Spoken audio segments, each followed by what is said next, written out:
शादी के अंदर जो कनेक्टिविटी है, दो लोग अगर एक दूसरे के साथ कनेक्टेड फील कर रहे हैं तो उसमें सिर्फ एक ही इम्पॉर्टेंट एलिमेंट रोल प्ले करता है।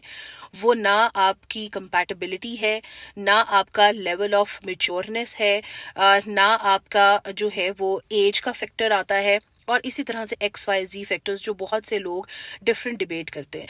बट एक प्रूवन एलिमेंट जो रिसर्च सपोर्ट करती है, जिससे आपके मैरिटल सेटिस्फेक्शन और स्पेसिफिकली मैरिटल कनेक्टिविटी इंपॉर्टेंट जो है वो होती है, फ्लरिश होती है, उसको हम कहते हैं एम्पथी। और एम्पथी क्या है? एम्पथी का सिंपल मतलब ये है कि जो आपका पार्टनर है उसके पर्सपेक्टिव से चीजें देखना शुरू करें। आप अपने पार्टनर के इमोशंस को समझने की कोशिश करें, उसकी ज़ात को समझने की कोशिश करें, ये कोशिश करें जानने की कि वो इस सिचुएशन में अगर होता तो वो कैसे रिएक्शन देता। ठीक है, जैसे आप दे रहे हैं। सिंपलिस्टिकली मैं अक्सर जिक्र करती हूँ कि आप फीमेल्स अक्सर कंप्लेन करती हैं कि हम मैसेज करते हैं और हमारे हस्बैंड हमें रिस्पॉन्ड नहीं करते, सारा सारा दिन गुजर जाता है।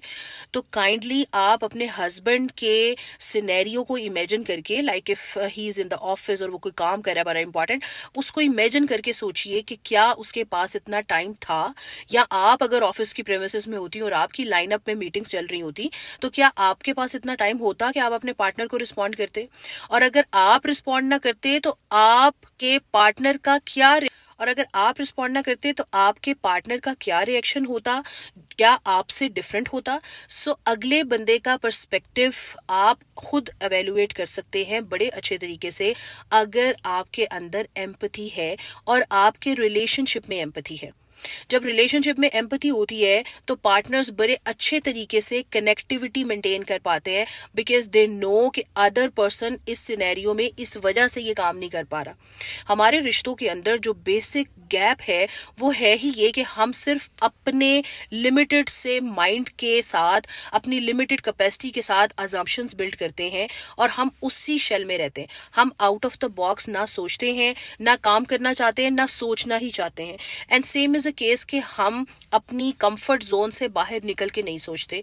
और तीसरी इंपॉर्टेंट चीज कि हमने जो एक्सपेक्टेशंस रखी होती हैं अपने रिलेशनशिप से, अपने पार्टनर से, हम उससे जरा भी इधर से उधर नहीं होते, बिकॉज हमने एक अपना माइंडसेट रखा हुआ है कि what we are thinking we are right, और जो अगला बंदा कर रहा है वो रॉन्ग कर रहा है। सो जब आप एम्पथी अच्छे से एक्सरसाइज करेंगे, अगले बंदे के पर्सपेक्टिव से सोचना शुरू करेंगे और खास तौर पर इमोशनली सोचना शुरू करेंगे,